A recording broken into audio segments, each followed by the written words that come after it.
أعوذ بالله من الشيطان الرجيم. بسم الله الرحمن الرحيم.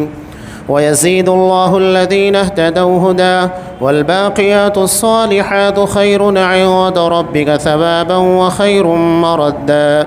أفرأيت الذي كفر بآياتنا وقال لأوتين مالا وولدا أطلع الغيب أم اتخذ عند الرحمن عهدا كلا سنكتب ما يقول ونمد له من العذاب مدا ونرثه ما يقول ويأتينا فردا. واتخذوا من دون الله آلهة ليكونوا لهم عزا كلا سيكفرون بعبادتهم ويكونون عليهم ضدا. ألم تر أنا أرسلنا الشياطين على الكافرين تؤزهم أزا فلا تعجل عليهم إنما نعد لهم عدا. يوم نحشر المتقين إلى الرحمن وفدا ونسوق المجرمين إلى جهنم بردا. لا يملكون الشفاعة إلا من اتخذ عند الرحمن عهدا وقالوا اتخذ الرحمن ولدا لقد جئتم شيئا إدا وتكاد السماوات يتفطرن منه وتنشق الأرض وتخر الجبال هدا أن دعوا للرحمن ولدا وما ينبغي للرحمن أن يتخذ ولدا إن كل من في السماوات والأرض إلا آتي الرحمن عبدا لقد أحصاهم وعدهم عدا وكلهم آتيه يوم القيامة فردا. إن الذين آمنوا وعملوا الصالحات سيجعل لهم الرحمن ودا فإنما يسرناه بلسانك لتبشر به المتقين وتنذر به قوما لدا. وكم أهلكنا قبلهم من قرن هل تحس منهم من أحد أو تسمع لهم ركزا.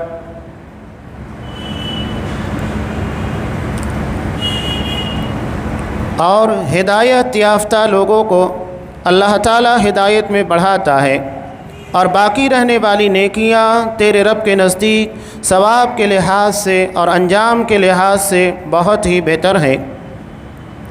کیا تو نے اسے بھی دیکھا جس نے ہماری آیتوں سے کفر کیا اور کہا کہ مجھے تو مال و اولاد ضرور ہی دیا جائے گا؟ کیا وہ غیب پر مطلع ہے یا اللہ کا کوئی وعدہ لے چکا ہے؟ ہرگز نہیں. یہ جو بھی کہہ رہا ہے ہم اسے ضرور لکھ لیں گے اور اس کے لیے عذاب بڑھائے چلے جائیں گے. یہ جن چیزوں کو کہہ رہا ہے اسے ہم اس کے بعد لے لیں گے اور یہ تو بالکل اکیلا ہی ہمارے سامنے حاضر ہوگا. انہوں نے اللہ کے سوا دوسرے معبود بنا رکھے ہیں کہ وہ ان کے لیے باعث عزت ہوں، لیکن ایسا ہرگز ہونا نہیں. وہ تو ان کی پوجا سے منکر ہو جائیں گے اور الٹے ان کے دشمن بن جائیں گے. کیا تو نے نہیں دیکھا کہ ہم کافروں کے پاس شیطانوں کو بھیجتے ہیں جو انہیں خوب اکساتے ہیں؟ تو ان کے بارے میں جلدی نہ کر، ہم تو خود ہی ان کے لیے مدت شماری کر رہے ہیں.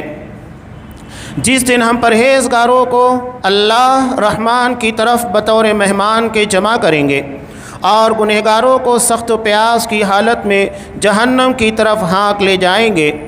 کسی کو شفاعت کا اختیار نہ ہوگا سوائے ان کے جنہوں نے اللہ تعالیٰ کی طرف سے کوئی قول و قرار لے لیا ہے. ان کا قول تو یہ ہے کہ اللہ رحمان نے بھی اولاد اختیار کی ہے. یقیناً تم نے بہت بری اور بھاری چیز لائے ہو. قریب ہے کہ اس قول کی وجہ سے آسمان پھٹ جائیں اور زمین شق ہو جائے اور پہاڑ ریزہ ریزہ ہو جائیں کہ وہ رحمان کی اولاد ثابت کرنے بیٹھے. شان رحمان کے لائق نہیں کہ وہ اولاد رکھے.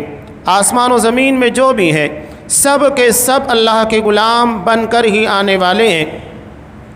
ان سب کو اس نے گھیر رکھا ہے اور سب کو پوری طرح گن بھی رکھا ہے. یہ سارے کے سارے قیامت کے دن اکیلے اس کے پاس حاضر ہونے والے ہیں. بے شک جو ایمان لائے ہیں اور جنہوں نے شائستہ اعمال کیے ہیں ان کے لیے اللہ رحمان محبت پیدا کر دے گا۔ ہم نے اس قرآن کو تیری زبان میں بہت ہی آسان کر دیا ہے کہ تو اس کے ذریعے سے پرہیزگاروں کو خوشخبری دے اور جھگڑالو لوگوں کو ڈرا دے۔ ہم نے ان سے پہلے بہت سی جماعتیں تباہ کر دی ہیں، کیا ان میں سے ایک کی بھی آہٹ تو پاتا ہے یا ان کی آواز کی بھنک بھی تیرے کان میں پڑتی ہے؟ سورہ مریم آیت نمبر 76 سے آیت نمبر 98۔ محترم سامعین، عزیز ماں اور بہنوں، یہ سورہ مریم کا بالکل اخیر حصہ ہے اور یہاں الحمدللہ سورہ مریم مکمل ہو رہی ہے۔ سورہ مریم کی ابتدا میں جو چیزیں اللہ نے بیان کی وہ اس کی وحدانیت اور شرکوں کے خاتمے کے لیے ہے، اس لیے کہ دنیا میں عمومی طور کے پر شرک کا ایک بڑا مسئلہ یا بنیاد دراصل محتاجگی ہے، یعنی انسان جہاں جا کر اس کی خواہش پوری نہیں ہوتی ہے اولاد کی شکل میں یا دنیا کی دیگر نعمتوں کی شکل میں، تو ایسی صورت میں پھر وہ اللہ کا در چھوڑ کر غیر اللہ کے در پر جاتا ہے۔ اللہ نے انبیاء کے واقعات کے ذریعے بتلایا، حضرت زکریا ہے، حضرت ابراہیم ہے، ایک لمبی اور طویل عمر ہو جانے کے باوجود بھی ان کے ہاں اولاد نہیں تھی۔ اس کا مطلب یہ ہے کہ اللہ اپنے نیک بندوں کو زیادہ آزماتا ہے اور انہیں ایسی آزمائشوں کے اندر مبتلا کرتا ہے جن کی بنیاد کے پر عام لوگ ڈگمگانے لگتے ہیں، لیکن ان کے ایمان کا معیار بہت بلند ہوتا ہے، لہذا وہ ڈگمگاتے نہیں ہیں۔ حضرت ابراہیم علیہ السلام، حضرت زکریا 100 سال کے اوپر عمر ہو گئی، اولاد نہیں، لیکن اللہ اپنے بندوں کو مایوس نہیں کرتا۔ اللہ نے اولاد عطا کی اور اولاد بھی نبیوں کی شکل میں۔ اس سے بڑھ کر نعمت کیا ہو سکتی ہے کہ اولاد نبی کی شکل میں عطا کی جائے؟ یہ ایک باپ کے لیے بہت بڑے فخر کی اور عزت کی بات ہوتی ہے۔ اب یہاں دیکھیے حضرت عیسیٰ علیہ السلام کی ولادت جو کہ معجزانہ تھی بغیر باپ کے، اسی بنیاد کے پر عیسائیت کا ایک بہت بڑا طبقہ گمراہی کا شکار ہو گیا۔ وہ یہ سمجھ بیٹھے کہ نعوذ باللہ حضرت عیسیٰ علیہ السلام اللہ کے بیٹے ہیں، انہوں نے اللہ کا بیٹا بنا دیا۔ اسی چیز کو یہاں آخر میں بھی اللہ نے بیان کیا کہ لوگ کہتے ہیں کہ اللہ نے اولاد بنائی۔ اولاد کا مطلب کیا ہے؟ محتاج کی، جبکہ اللہ محتاج نہیں ہے، وہ تو غنی ہے، بے نیاز ہے۔ اللہ صاف کہتا ہے یا ایھا الناس انتم الفقراء الی اللہ واللہ هو الغنی الحمید، لوگو تم سب اللہ کے محتاج ہو اور اللہ غنی ہے، مالدار ہے، بے نیاز ہے، لائق تعریف ہے۔ ایک طویل روایت جسے امام مسلم رحمۃ اللہ علیہ نے روایت کیا، حضرت ابو ذر غفاری رضی اللہ تعالیٰ عنہ سے مروی، بہت مشہور روایت ہے جو حدیث قدسی ہے۔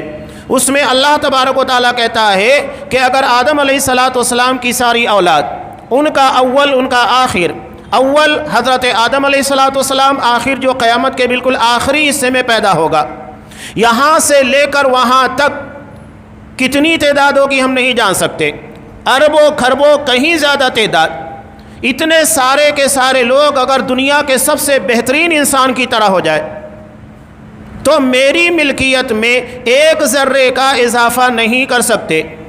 دنیا میں سب سے بہترین انسان کون؟ محمد رسول اللہ صلی اللہ علیہ وسلم۔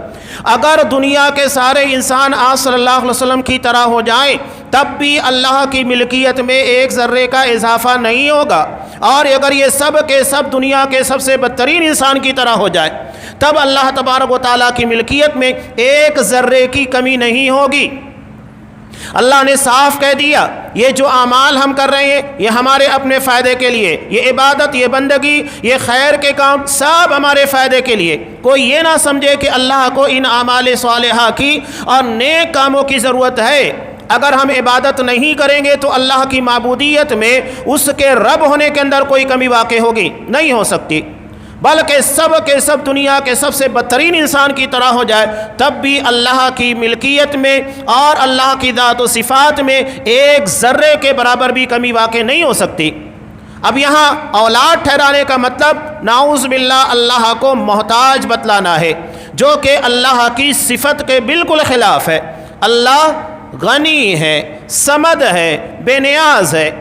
یہاں تک کہ اللہ نے عرش بنایا، اللہ کی سب سے بڑی مخلوق اس کا عرش ہے۔ ہمارے بہت سارے لوگ یہ نہیں جانتے کہ اللہ کی سب سے بڑی مخلوق کیا ہے۔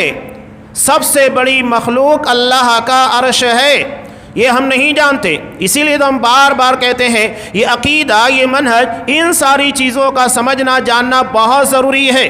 اس کے بغیر ہم اسلامی اعتبار سے، عقیدے کے اعتبار سے پختہ نہیں ہو پائیں گے۔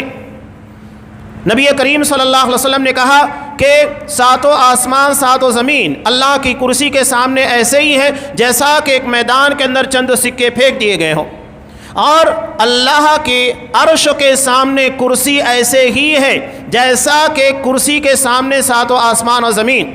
یہ اللہ کا عرش ہے جس کی عظمت کا، جس کی وسعت کا اندازہ ہم نہیں لگا سکتے۔ تو اللہ کی سب سے بڑی مخلوق اس کا عرش ہے، لیکن اللہ عرش کا محتاج نہیں ہے۔ جس طرح کہ ہم یہ بعض لوگ کیا کہتے ہیں، اس کے پہلے بھی میں کئی مرتبہ بیان کر چکا ہوں، اللہ تبارک و تعالیٰ کے لیے بیٹھے رہنے کی صفت استعمال نہیں کرنا چاہیے۔ اللہ عرش پر مستوی ہے، یہ نہیں کہ اللہ عرش کے پر بیٹھا ہوا ہے۔ بعض لوگ کہتے ہیں کہ اللہ بیٹھا ہے، دیکھ رہا ہے۔ نہیں، وہ دیکھ رہا ہے، صحیح ہے، لیکن اللہ کے لیے بیٹھے رہنے کی صفت استعمال نہیں کی جانی چاہیے، یہ اللہ کی صفت میں نہیں ہے۔ تو جو لوگ یہ کہتے ہیں کہ نعوذ باللہ اللہ تبارک و تعالیٰ عرش کے پر بیٹھا ہوا ہے، غلط ہے، بلکہ اللہ عرش کے پر مستوی ہے۔ اور استوا کا مطلب اعلیٰ وارتفع، یعنی عرش کے پر اللہ بلند ہوا، اس کے اوپر چلا گیا۔ تو اللہ عرش کے اوپر ہے، اس کا محتاج نہیں، اور نہ ہی عرش کے ضرورت اللہ تبارک و تعالیٰ کو ہے۔ اس کی مثال دیتے ہوئے حضرت عبداللہ ابن عباس رضی اللہ تعالیٰ عنہ فرماتے ہیں جیسا کہ آسمان یہ زمین کے اوپر ہے، لیکن وہ زمین کا محتاج نہیں ہے۔ زمین کے پر آسمان کے ہونے کا مطلب یہ نہیں ہے کہ وہ زمین کے سہارے ٹکا ہوا ہے، نہیں، یہی معاملہ اللہ کے عرش کے پر مستوی ہونے کا ہے۔ اللہ عرش کے پر مستوی ہے، لیکن وہ عرش کا محتاج نہیں ہے۔ تو ان چیزوں کو سمجھنا بہت ضروری ہے۔ تو اللہ کو کسی اعتبار سے محتاج نہیں ثابت کیا جا سکتا، یا محتاجگی کا تصور اللہ کے بارے میں نہیں کیا جا سکتا۔ ہمارے نزدیک اولاد، ہماری نسل اہمیت رکھتی ہے۔ اگر ایک انسان آج دنیا میں ہے، اس کی آل و اولاد نہیں ہے، اس کا مطلب یہ ہے کہ اس کے مر جانے کے بعد اس کا نام و نشان ختم ہو جائے گا۔ اگر اس کی نسل ہے، اس کی آل و اولاد ہے، اس کا مطلب یہ ہے کہ وہ باقی رہے گا، اس کی نسل باقی رہے گی، اس کے نام نیوا، اس کے نام و نشان باقی رہیں گے۔ اللہ تبارک و تعالیٰ کو ان تمام چیزوں کی کوئی ضرورت نہیں، اس لیے کہ ہم مرتے ہیں، ہمارے اوپر بہت ساری کمزوریاں طاری ہوتی ہیں۔ اس بنیاد کے پر اولاد کی ضرورت ہمیں ہے، اللہ تبارک و تعالیٰ کو کسی چیز کی کوئی ضرورت نہیں ہے۔ وہ تو صرف یہ کہتا ہے کن فیکون، وہ ہو جا پس وہ ہو جاتی ہے۔ تو جب اللہ کی قدرت کاملہ اتنی عظیم ہے تو اسے اولاد کی ضرورت کہاں، اسے بیوی کی ضرورت کہاں؟ تو یہاں انہی چیزوں کا رد کیا گیا اخیر میں بھی۔ اللہ ارشاد فرماتا ہے کفار اور مشرکین کے بالمقابلے میں، وَيَزِيدُ اللَّهُ الَّذِينَ اهْتَدَوْا هُدًى، ہدایت یافتہ لوگوں کو اللہ تعالیٰ ہدایت میں بڑھاتا ہے۔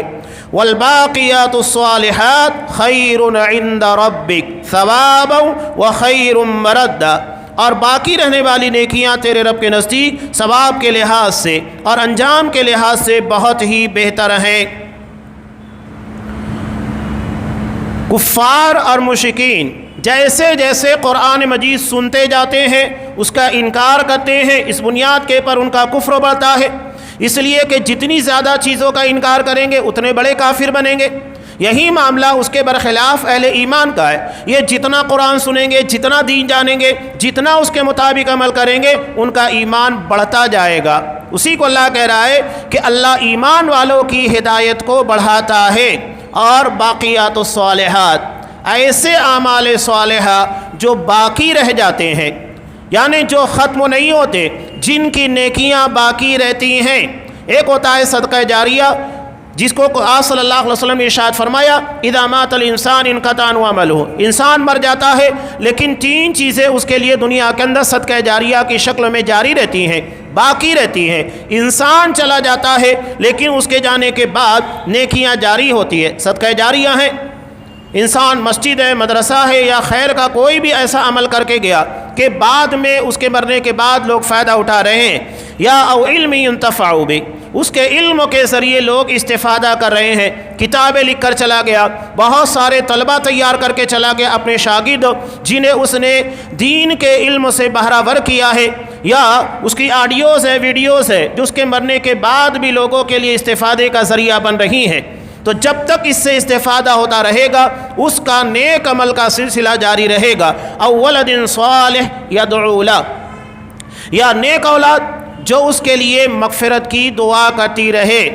لہذا جب تک ماں باپ ہیں تب بھی، اور ماں باپ کے انتقال کے بعد اور شدید ضرورت ہو جاتی ہے کہ اپنے ماں باپ کے حق میں دعائیں مغفرت کرتے رہنا چاہیے۔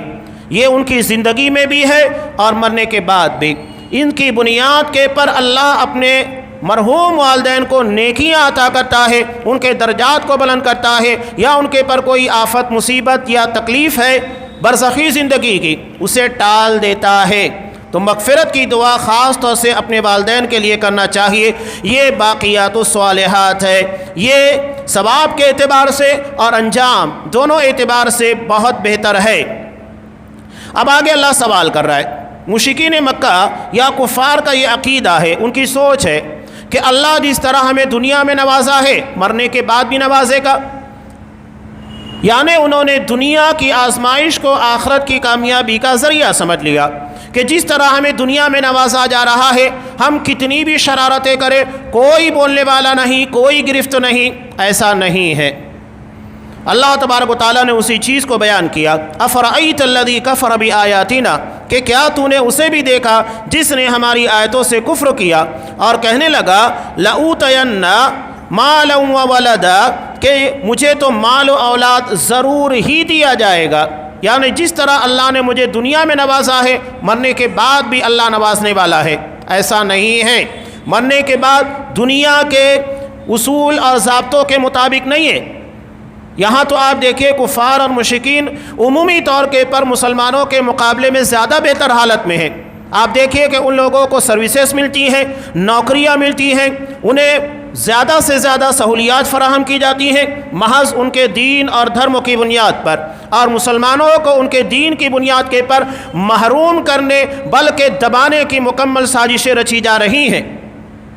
تو اس کا مطلب یہ نہیں ہے کہ دنیا میں نہیں ملا تو آخرت میں نہیں ملے گا، یا دنیا میں اگر مل گیا ہے تو اللہ آخرت میں بھی دے گا، ایسا نہیں ہے، بلکہ وہاں کا فیصلہ اعمال کی بنیاد پر ہوگا، جبکہ دنیا کا فیصلہ آزمائش کی بنیاد پر ہوتا ہے۔ اللہ کسی کو مال دے کر، عزت دے کر، شہرت دے کر آزماتا ہے، اور کسی کو ان ساری چیزوں سے محروم کر کے آزماتا ہے۔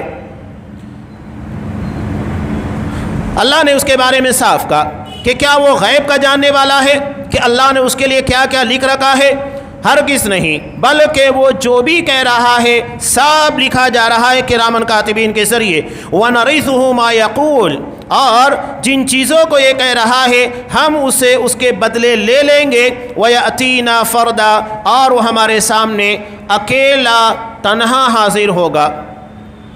قیامت کے دن اللہ کے سامنے ہر کوئی اکیلا پیش ہوگا۔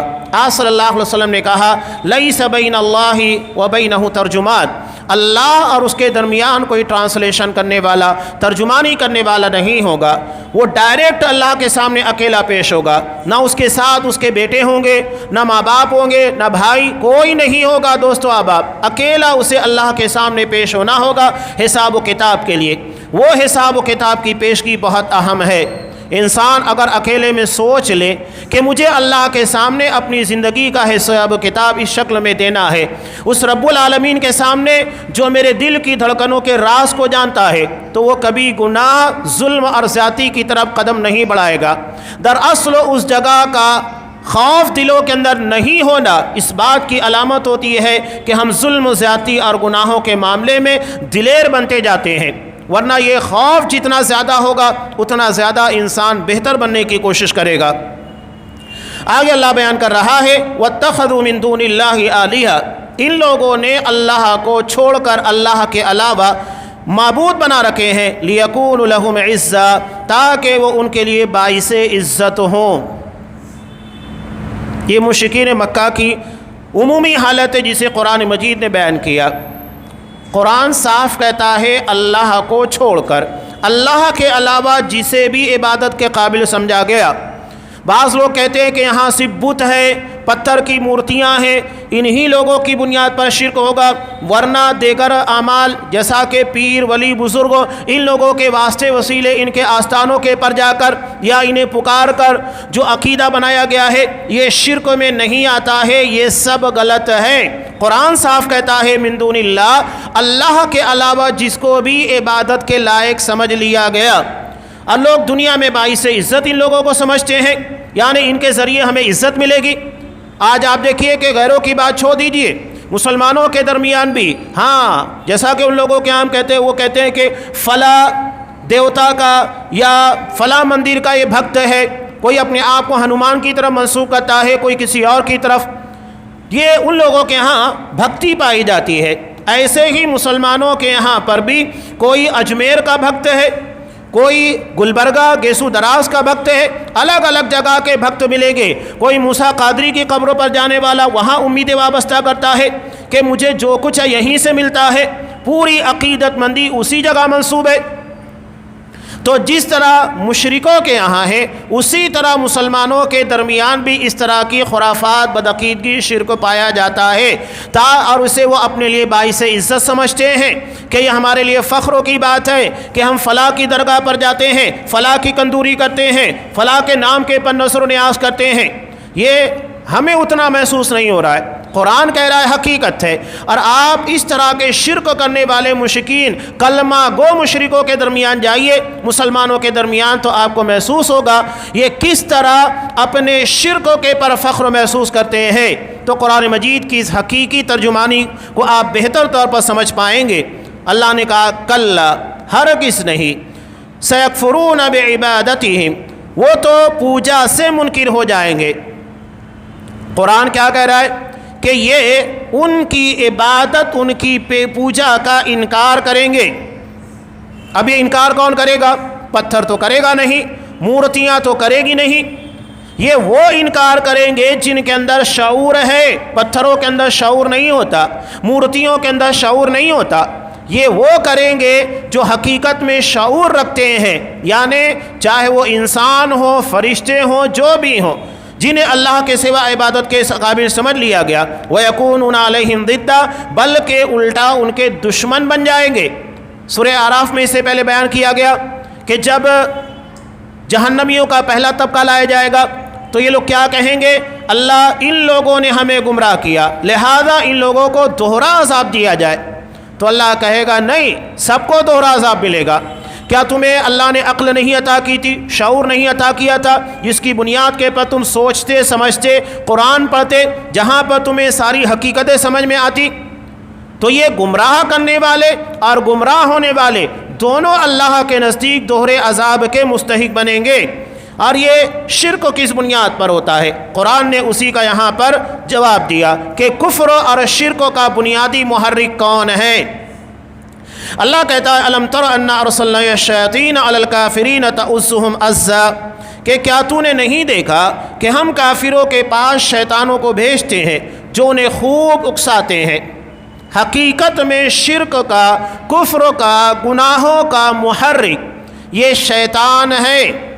اور قیامت کے دن جیسا کہ سورہ ابراہیم میں اللہ تبارک و تعالیٰ نے ارشاد فرمایا، جب تمام جہنمیوں کو جہنم میں ڈال دیا جائے گا تو وہاں ابلیس تقریر کرے گا، وہاں پر تقریر کرتے ہوئے کیا کہے گا؟ میں نے تمہیں مجبور نہیں کیا تھا، میں نے تو صرف تمہیں دعوت دی، تمہیں بتلایا، تمہیں اکسایا، کام تم نے کیا، شرک تم نے کیا، کفر تم نے کیا، لہذا مجھے گنہگار مت ٹھہراؤ۔ میرا کام تھا گناہ کی طرف اکسانا، دعوت دینا، اس کی طرف گھسیٹنے کی کوشش کرنا، لیکن گناہ تم لوگوں نے کیا ہے اپنے اختیار، اپنی مرضی سے۔ وہ صاف وہاں پر کہے گا۔ یہ تقریر ہوگی ابلیس کی جو وہ جہنم میں تمام جہنمیوں کے سامنے کرنے والا ہے، جسے اللہ نے قرآن مجید میں پہلے ہی بیان کر دیا۔ تو یہ شیطان محرک ہوتے ہیں۔ شرکوں کی بنیاد بھی شیطان کی بنیاد پر پڑی، جیسا کہ حضرت نوح علیہ السلام کی قوم، اس میں سب سے پہلے شیطان آ کر لوگوں کے ذہن و دماغ کے اندر وسوسہ ڈالتا ہے، یہ تمہارے بہت نیک لوگ تھے اور ان لوگوں کی مورتیاں، ان کے مجسمے، ان کی صورتیں بنا کر بطور یادگار کے رکھو، تاکہ جب بھی انہیں دیکھو ان کی عبادت، ان کی بندگی کو یاد کرو اور تمہیں بھی عبادت کا شوق اور جذبہ پیدا ہو۔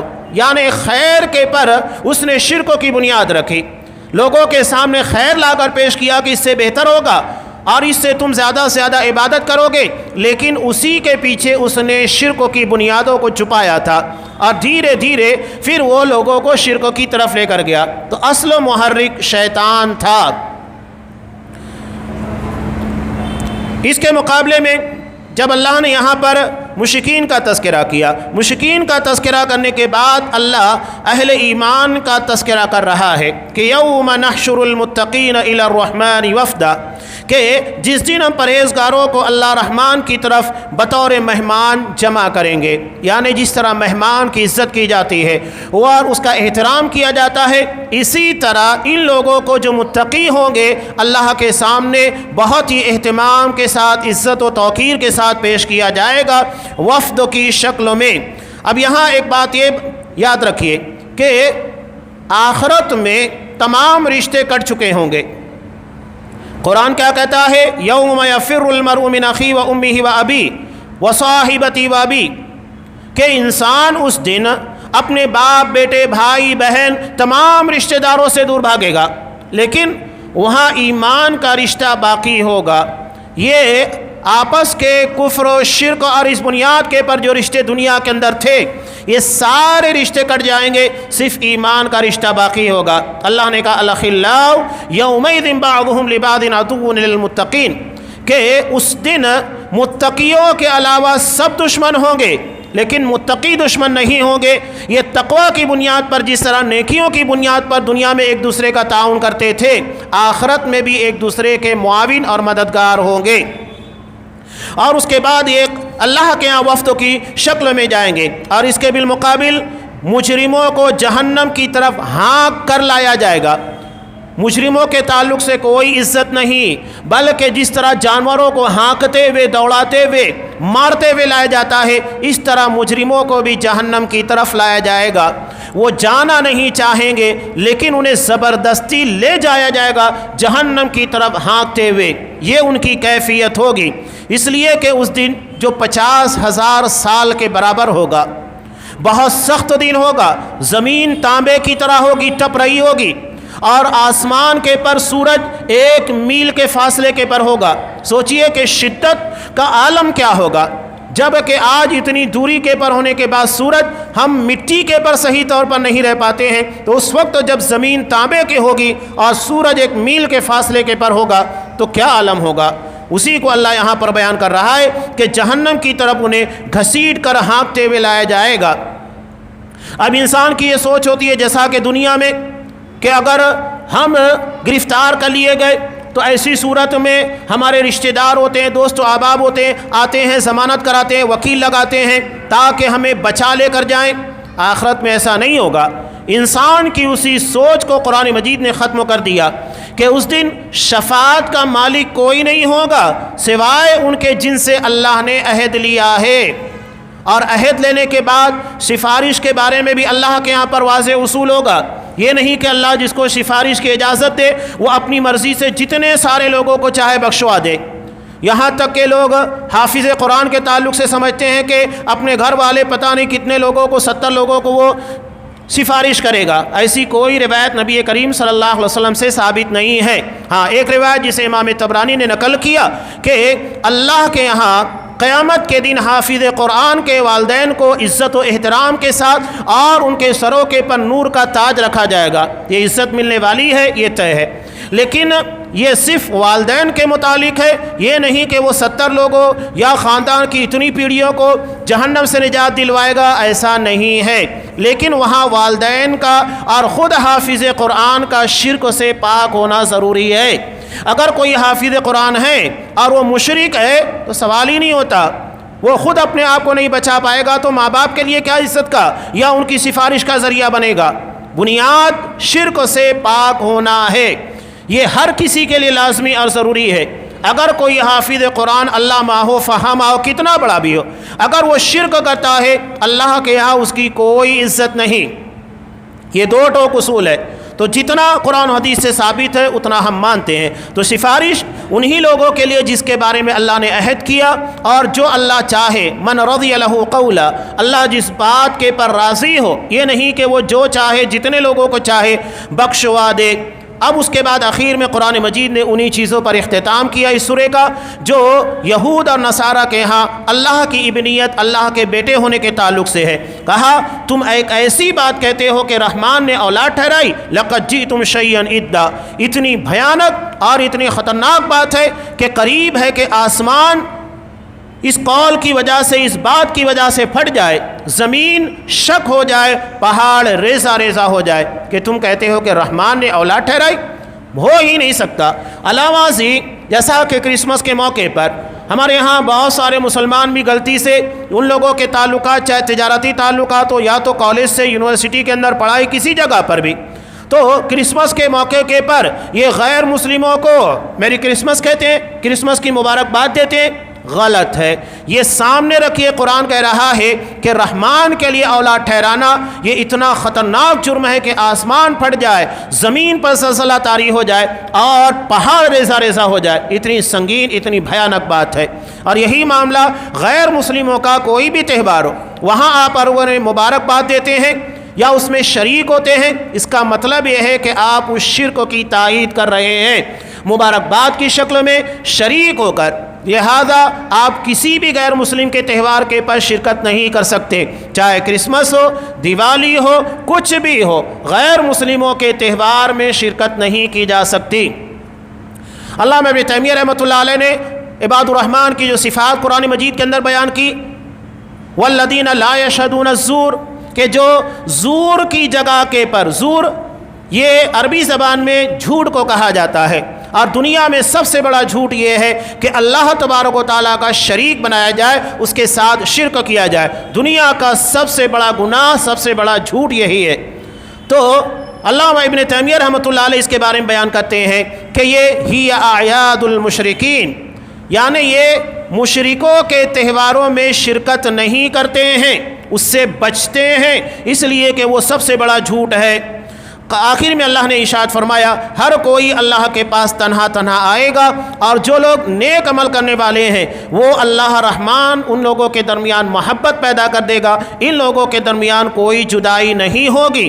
اور اس قرآن کو اللہ تبارک و تعالیٰ نے امت کے لیے، آپ صلی اللہ علیہ وسلم کے لیے بہت آسان بر کر دیا، اور اس کے ذریعے سے پرہیزگاروں کو خوشخبری سنائی جا رہی ہے۔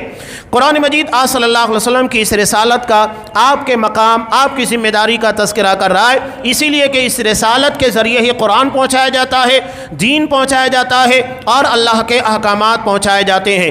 جو مان لیتا ہے متقی بن جاتا ہے، اس کے لیے خیر ہے، اور اگر نہیں مانے گا تو قرآن کہتا ہے کہ اس سے پہلے ہم نے بہت ساری جماعتوں کو تباہ کر دیا۔ کیا آپ ان کی آہٹ یا پاتے ہیں، یا تو آپ کے کانوں میں ان کی بھنک بھی پہنچی ہے؟